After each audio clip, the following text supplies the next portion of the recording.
Oh, you are? I think Okay, about 10 after we'll okay, get over that. Just to okay, give everybody a chance okay, to get in here.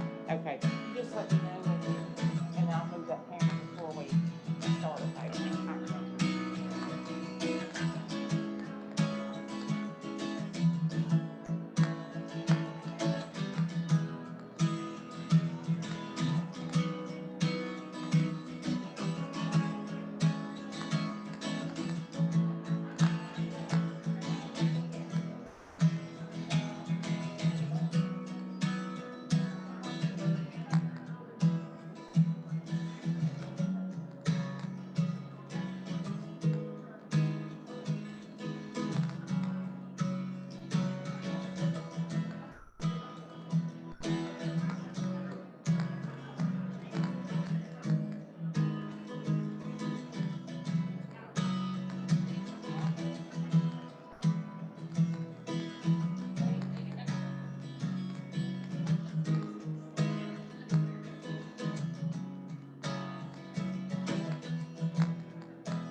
All right, good morning.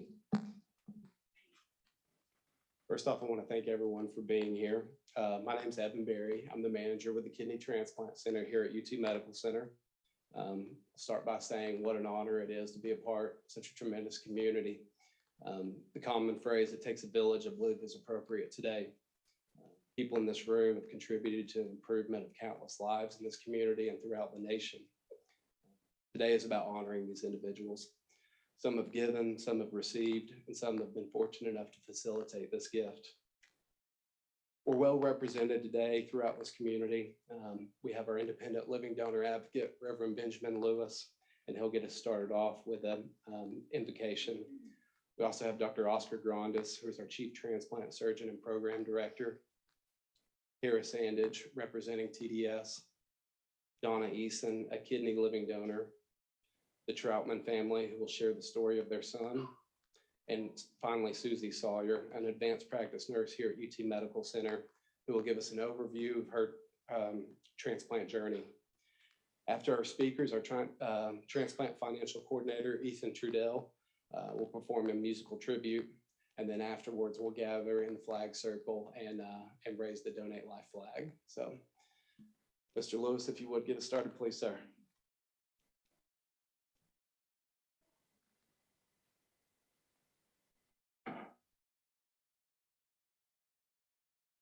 I'm Ben Lewis, one of the chaplains here at the Medical Center and also the independent living donor advocate for the department. And if I could, before we pray, I just want to share a thought with you. If you were to walk through Westtown Mall on a Saturday, you would pass thousands of people, and there might not be one of those people who ever thought about donating an organ to someone else or doing something so awesome to help somebody else live. But in this room, everybody here, whether it's a donor family, whether it's a living donor, staff who work so tirelessly all day, every day to help other people live, all of us in some way have done what we could do to help somebody else live. And I just believe that God is pleased with our expressions of love. If we could, let us pray. Gracious God, we are so thankful today to be in this sacred place, at this sacred time, among these sacred people. We thank you for touching each of our hearts and the hearts of donor families and living donors so that we might do something to help someone else live. We lift up before you all of the families who have so graciously given of their time, their talents, all those who have said yes to helping others live. We pray that you will continue to bind us together, that you would lead us and guide us in ways that we might be able to think of others and help other people live. We pray that you would bless this gathering, continue to bless us and use us in every way. It's in your name that we pray. Amen.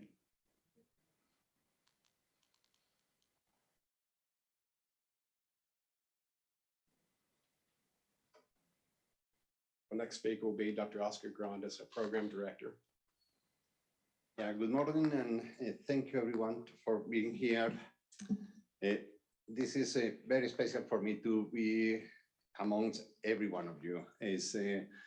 I have dedicated my life to transplant, to organ donation, and to make sure our patients do well, but we cannot do any of that without our donors. We cannot do any of that without our Tennessee Donor Services staff. I cannot do that without my transplant staff. So every one of you here in this room play such important role in the beginning of a life of our transplant recipients. We are here to honor our donors, to remember our donors, and to recognize the staff. And the many donor families, and we need to remember those donors, because even though it was the end of life for them, it's the beginning of life of some of the recipients here. And we have multiple recipients here that, while the donor families are remembering their loved ones, the recipients also remembering them. Remember that you are not alone as a family. It was a very difficult time. It was a very difficult decision. But when you see the recipients here today, you know why that donor made that decision and was part of the donor registry, or you as the family facilitated the donation process. So please remember those donors, because that end of life at that point became the new life to many, many other people. And I know every donor, maybe 1, 2 organs, many, many recipients of tissue.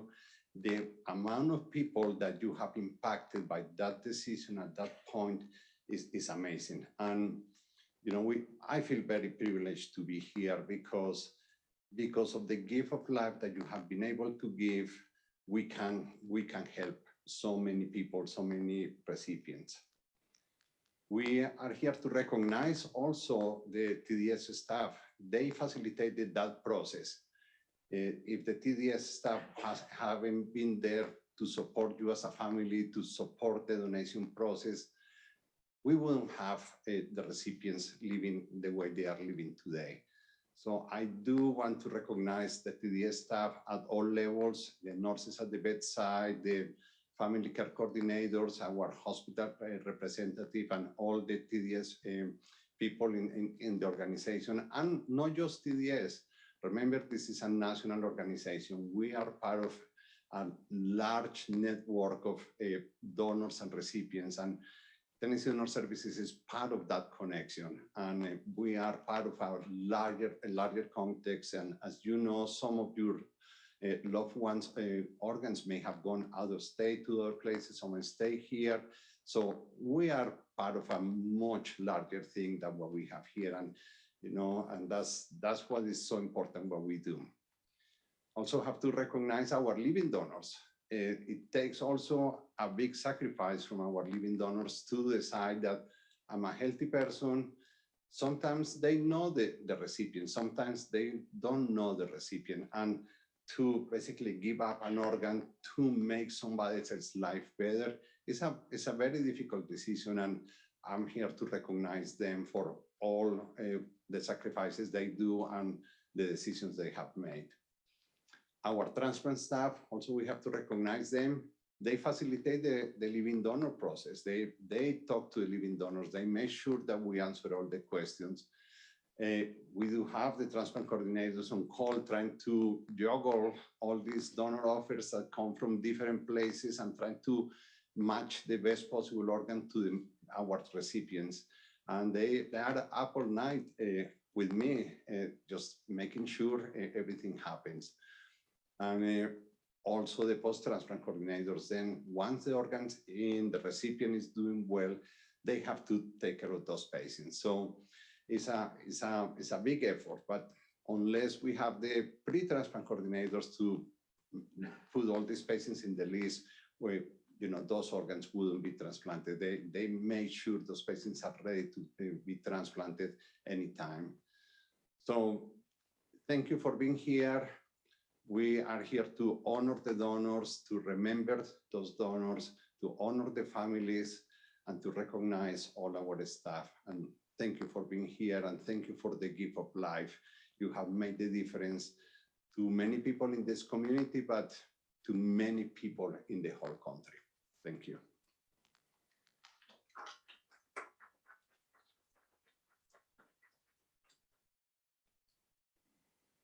Good morning. It is so good to see everyone here. This is our first year back. The last 2 years, unfortunately, the pandemic took away our program and our celebration. So we are honored to be back today. But in those 2 years, the work didn't stop. And just to give you a little bit of what we have done, just last year at UT Medical Center, there were 45 patients who became organ donors. They gave that ultimate gift of life. And to them, we want to say thank you. To their families, we want to say thank you.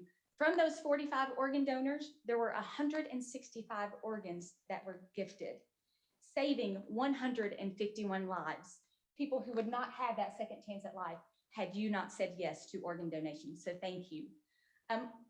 Currently, there are about 3,000 Tennesseans who are waiting on that life-saving transplant right here in the state of Tennessee. Almost 2,700 of those patients are waiting on a kidney. And as Dr. Grandes talked, we have the kidney transplant program here at UT Medical Center. So we see a large portion of those patients here at UT. Also in 2021, there were 99 tissue donors who gave life-enhancing gifts to almost 1,500 patients across the country. So again, something went wrong. Please try again. Siri wanted to join in our program. Sorry about that. If I wasn't nervous enough. So I want to say thank you to the hospital staff. Over these past 2.5 years, your lives have changed drastically with this pandemic. How you treat patients, your protocols, your policies, your procedures, how you communicate with families, all that has changed for you, but yet you still maintain that opportunity for donation for these families. So thank you for the work that you do each and every day. And I would be remiss again if I did not say thank you to the donor families more than ever these last 2 years. A lot of you were not even able to be in the ICU room with your loved one as they were going through the donation process. So thank you for, on the worst day of your life, saying yes to donation to give life to someone else. And now I would like to introduce the Troutman family who said yes to donation for their son, Stephen. And they're going to tell us a little bit about his story. Thank you. We want to thank you for letting us be here. I'm Randy. This is my beautiful wife, Lisa. We are the parents of Stephen. First time we've shared this in any kind of forum like this.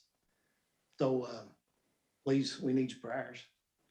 My wife's diligently wrote, she wanted to read it. This is from a mother's heart. So again, thank you all for letting us be here.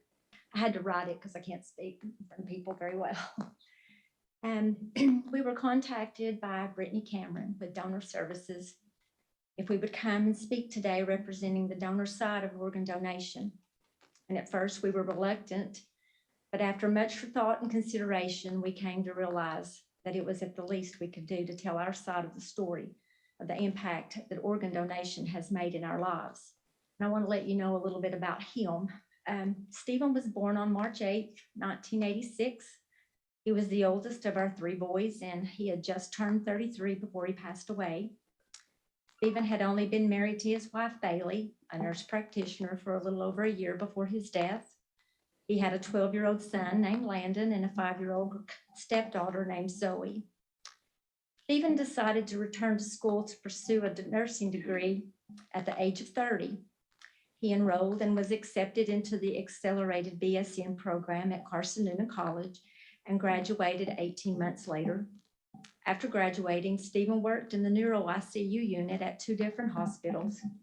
And I think it was while he was there that Stephen decided to go back to school and earn his nurse practitioner's license as well in the fall of 2018.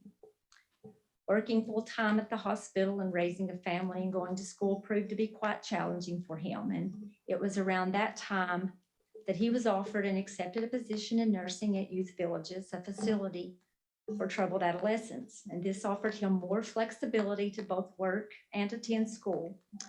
Although working there presented its challenges, he found it to be rewarding to help others. It was while working at Youth Villages that Stephen became interested also in mental health and desired someday to return to school to pursue a degree in psychology. Stephen just desired to help others who were hurting. However, as it turned out, God had other plans for Stephen.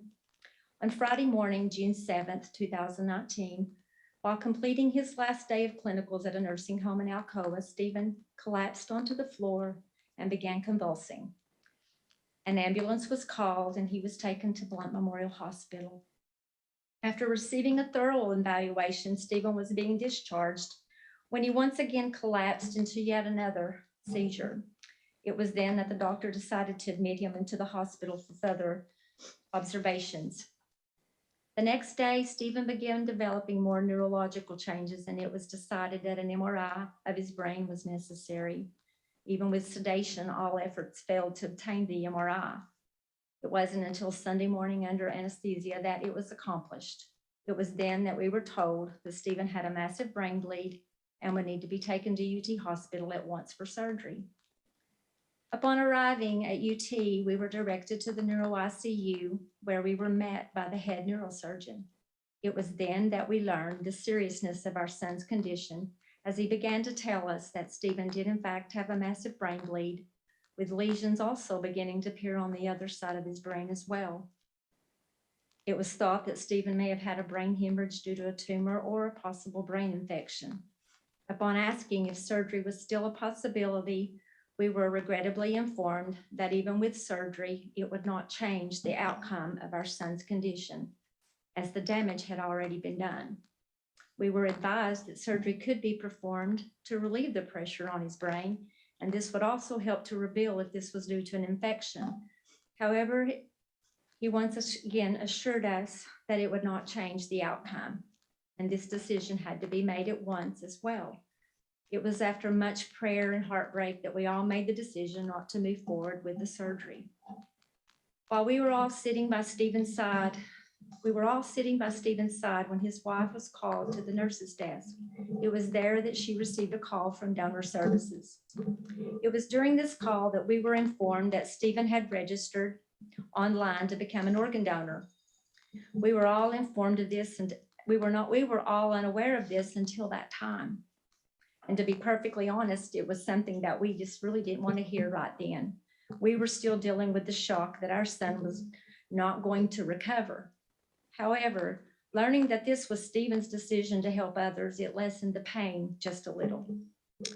The following Monday morning, June 10th, 2019, surrounded by his family, we all told Stephen how much we loved him, how proud of him that we were, and we said our last goodbyes. We then watched as our son was taken off of the ventilator and checked for any sign of life for 10 agonizing minutes. He was then pronounced dead at 10:15 a.m. Thus begins the journey of organ donation. Before advocates for the recipients would accept Stephen's organs, any risk of infection first had to be ruled out. This, along with Stephen being AB positive, took some time, of course. However, this was all accomplished and the process of finding donor recipients began. It wasn't until late Wednesday morning before we were informed that matches had been found and a time had been confirmed for the harvesting of his organs. And this was all going to take place at 2 a.m. Thursday morning. We had not left Stephen's side since this all began on Saturday. So to say that this had been a long and exhausting week is an understatement. Therefore, we took what time we had left and spent those final hours by our son's side. Even though he was gone, it appeared to us that he was just asleep. He was still warm to the touch, and we took advantage of every moment to be with him. In the wee hours of Thursday morning, around 2:15, Thursday morning around 2:15 a.m., with a hallway lined with around 60 close family and friends, we walked our last walk with Stephen. And may we say with much pride, what a walk to remember. It was at the end of the doorway to the operating room that we gave our son his last hug and told him again how much we loved him and how proud of him we were for his priceless gift that he gave to others. Stephen had dedicated the last 3 years of his life to helping others, and we assumed that it must have been during this time that he signed up to be an organ donor. I don't think Stephen would be any happier knowing that in his death that he saved others. And as for us, knowing that Stephen's death had a purpose and that others were given a second chance at life makes our life a little easier as well. As tragic as this was for us all, we have all learned from Stephen's unselfish gift that he gave on this day. Because he made the life-giving decision to become an organ donor, we too have chosen to become organ donors, and therefore we have made the decision to make organ donation awareness a priority in our lives. When looking back on this journey of organ donation, we feel the greatest impact that it has made in our lives is the fact that Stephen made this decision himself. We didn't have to make it for him. That is why we try to relate to others that if they have ever even given consideration to organ donation, to do it now and make that decision. It is so much easier for your family not to have to make it for you. We feel emotions sometimes are too involved with the families when trying to make this decision at such a devastating time. Was Stephen perfect? No. Did he make mistakes? Oh my goodness, yes. Was he famous or a hero while here? Not to you or to us. However, on this day, June 10th, 2019, he became a hero to 4 other people. Why? Because he chose to be a hero when he signed up to be an organ donor. Albert Einstein once said, "Only a life lived for others is a life worthwhile." These are the words that we had placed on Stephen's grave, and we believe we should all live a life for others. And we all can. We can be the gift of life. Thank you guys for sharing that. I can't imagine the amount of courage it took to do that. Greatly appreciate it. Our next speaker will be Donna Eason. Donna Eason is a kidney living donor.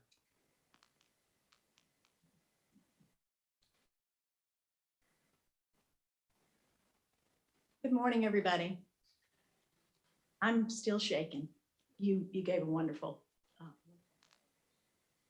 I'm here, I think, with God's prompting.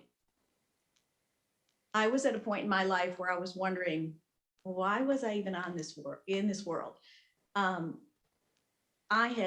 mother had just passed away. I'd had several career setbacks.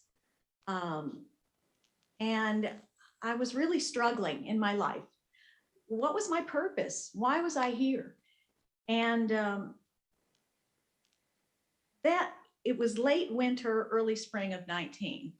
And a friend of mine suggested that during the Lenten season, that I read Psalm 139 every day during Lent, 40 days. Sounded crazy. I'm reading the same thing every single day.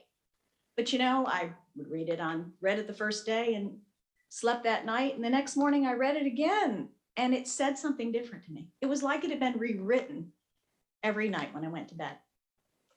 But the gist of it is, I know the plans I've made for you. We get in the way of those plans, always. We think if we plan better, we focus more, we budget our time, we eat right, we sleep more, our lives are going to just be complete. But what we forget to do is to hear God's call. And as I was struggling through this time in my life, trying to find meaning, I got involved in a group at our church called Alpha. And it's kind of finding a closer relationship with Christ. And at the same time, I was in a program called Called and Gifted, which was discerning your God-given gifts. Because you know, you're given these gifts and we get in the way of that. Remember, no, I don't want to do this. It's too hard. But our goal in life is to discern those gifts and share those gifts with others. And so at that very same time, I'm sitting in a small group in our parish, and I'm at this table, and one of the participants at the table who I've gotten to know, but he's not my friend at the time. I just know him. He's in my small group, says at the end of our session, he stands up and says, would you all pray for me? I need a kidney donor. And of course we prayed fervently. And the gentleman to my right was a physician. And he said, it's so strange that he should say that now.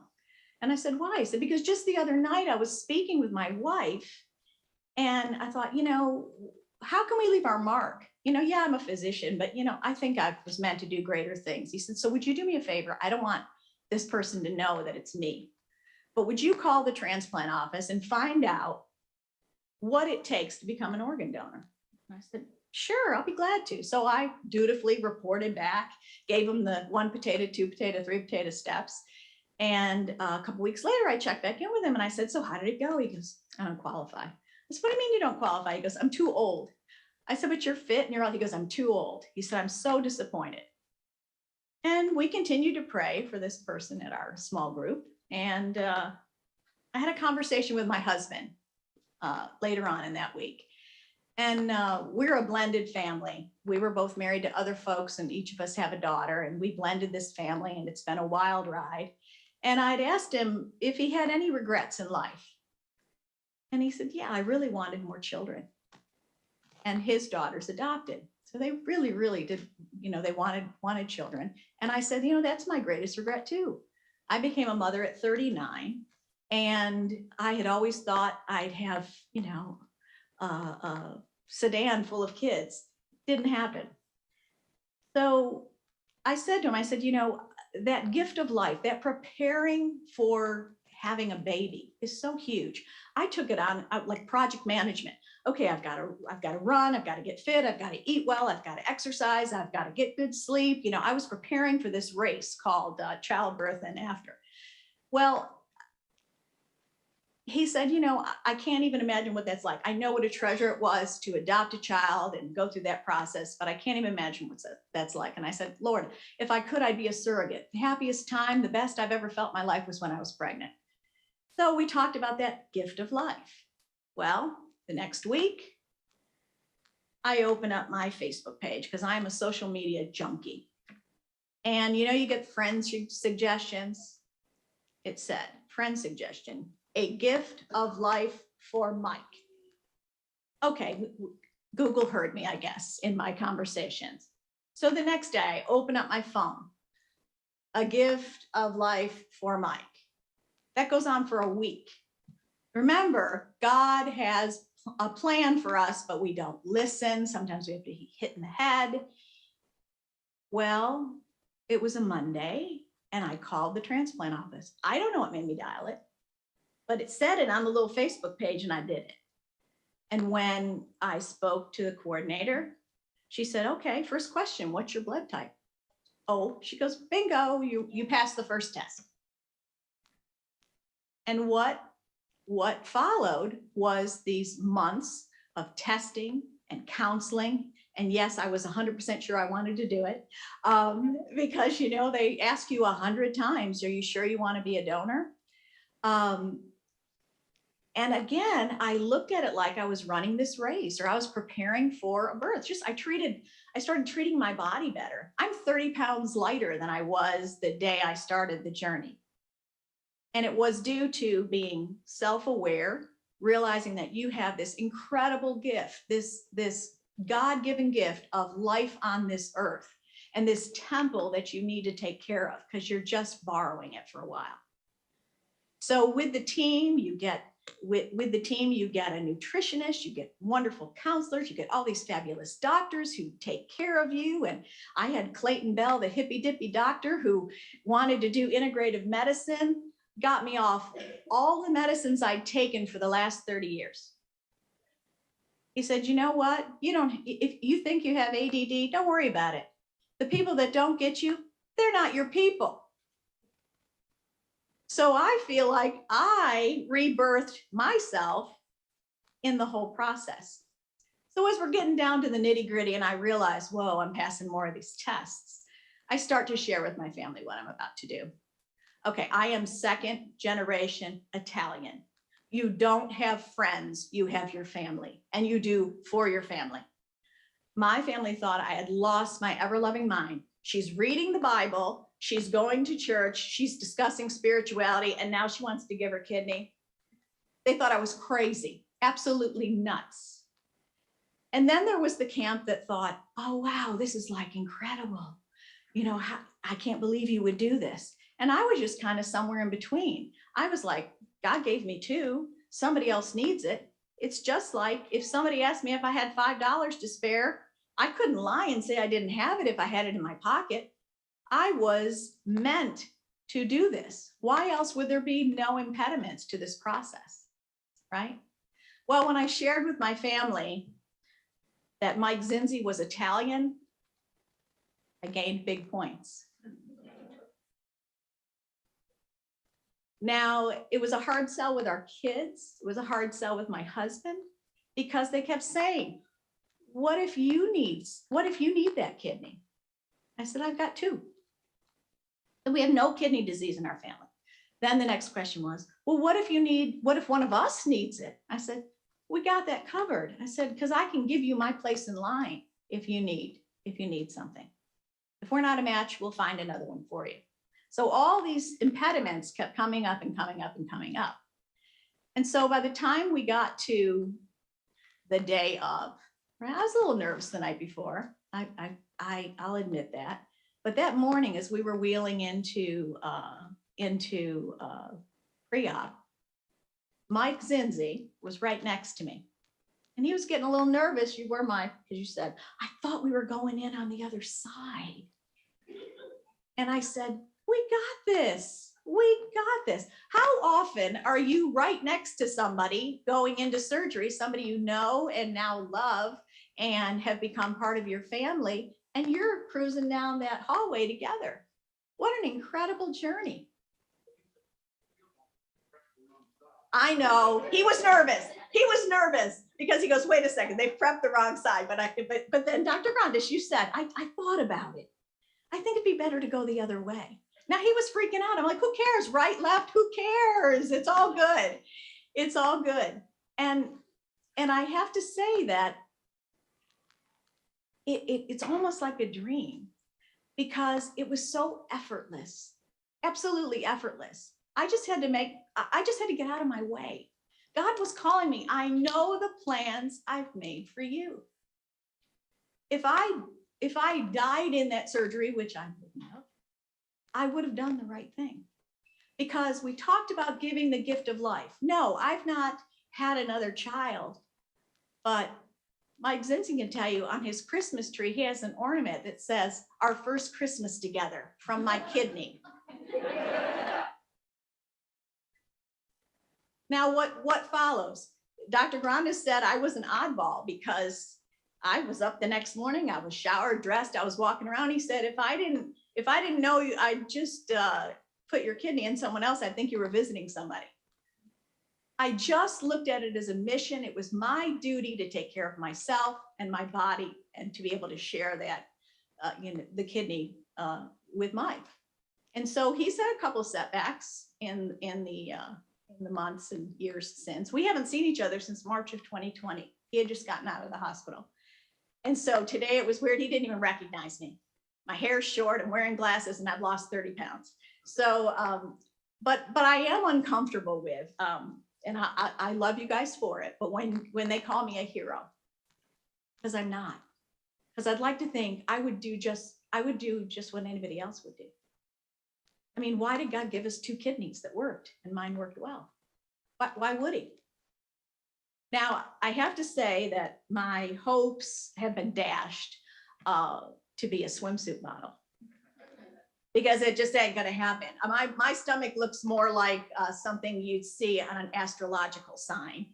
I'm never gonna be that swimsuit model, but I can tell you that 2 of my friends and 1 of my physicians has actually considered organ donation and a kidney donation for friends that needed it.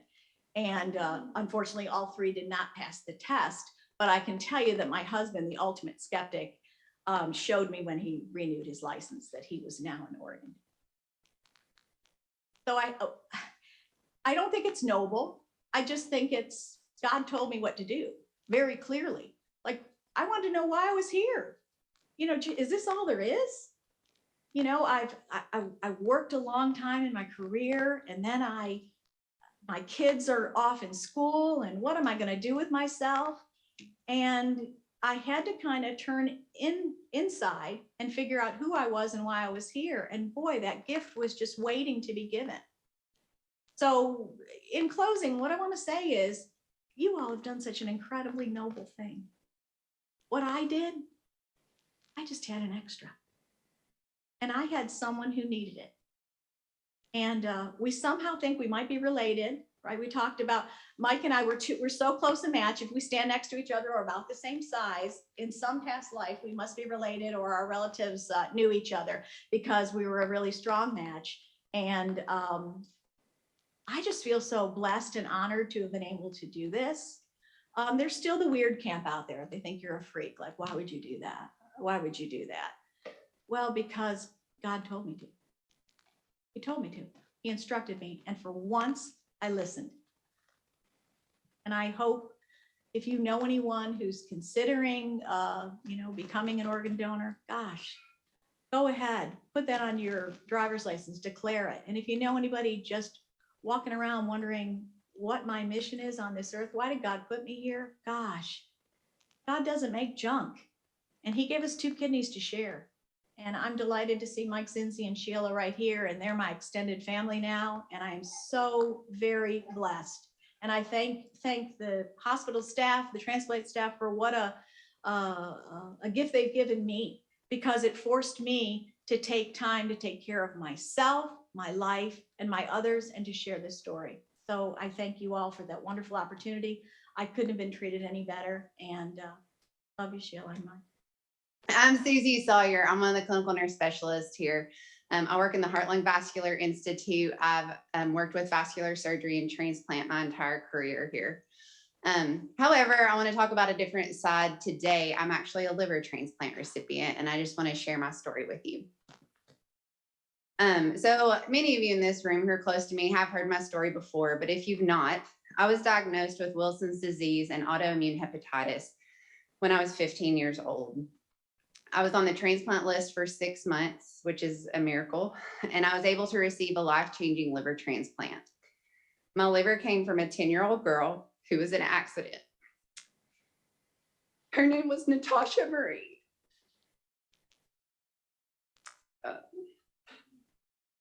While I was waiting, there were so many things in question, like what your life may look like and what you want to achieve. Waiting also makes you face reality and think about what you might want to do. Life after transplant still has moments of uncertainty, anxiousness, and fighting for your life, but it's definitely so much bigger. Over the past 20 years since transplant, I've tried to live life to its fullest. I've traveled, I've ran many races, and I became a nurse. I wanted to become a nurse so that I could give back to patients the way that the transplant team who helped me gave back to me. I wanted to be like them.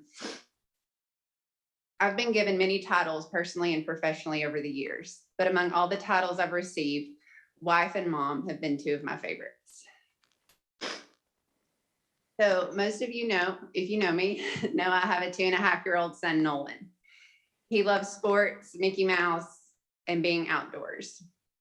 He's quite stubborn, which I'm not sure where he gets that from, but he's also very silly. And he reminds us to keep living life to its fullest. Then this past October, we surprisingly welcomed twin girls, Macy and Hallie. Macy's on the left and Hallie is on the right. As you can see from the pictures, Macy is more serious and Hallie she just wants to talk to you. I would say that Macy is going to run our family, but she is already running our family. She's definitely the boss. And Hallie, we're pretty sure she's going to get moved seats in school because she's so chatty and social and just wants to talk to you. I would not have believed you if you'd said that this would have been my life or what it would have looked like. We're so thankful. We're really tired, but we're really thankful. We're so grateful that organ donation has allowed us to have a family of our own. And this is as close to a family picture as you're going to get right now. Trying to get all 3 kids in a picture, much less all 5 of us, is near to impossible right now. So I hope this will suffice for you. When looking at my own children, I often think of my donor, Natasha, and I wonder what she was like. I wonder what she thinks of my life and if I make her proud. If nothing else, I hope it makes her smile, and I hope she at least laughs every now and then. I hope that my story helps you see that organ donation doesn't just save lives, it gives life for generations to come. Thank you to the organ donors, the families, and transplant team, the entire transplant team. Thank you for giving recipients a second chance to live life to its fullest for many years to come.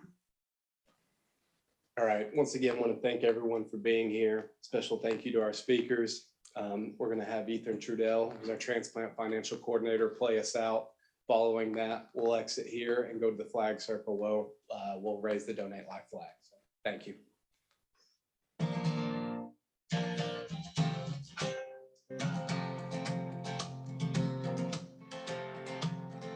You're someone who understands. These scars have made me who I am. Through the drifting sands of time, I got your back and you got mine. If you bear a heavy load, I'll be the wheels, I'll be the road. I'll see us through thick and thin, for love and loss until the end. 'Cause you carry me with you, from the tallest of the peaks to the darkness of the blue. I was just too blind to see, like a lighthouse in a storm, you were always guiding me. Yeah, it's true, you carried me with you. From the day it all began, yeah, you were there, you took my hand. When held me as I fell asleep. And when my head was in the clouds, you found a way to pull me out, pull me up off the ground, and showed me love was all around. Yeah, you carried me with you from the highest of the peaks to the darkness of the blue. I was just too blind to see.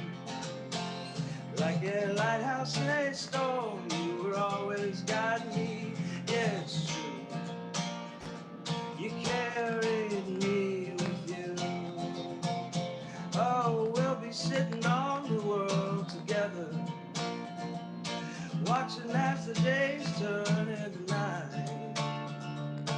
We know how to brave the stormy weather, and we're never giving up without a fight. If you should bear a heavy load, I'll be the wheels, I'll be your road. See us through the thick and thin, for love and loss until the end. Yeah, you carried me with you from the tallest of the peaks to the darkness of the blue. I was just too blind to see. Like a lighthouse in a storm, you were always guiding me. Yeah, it's true.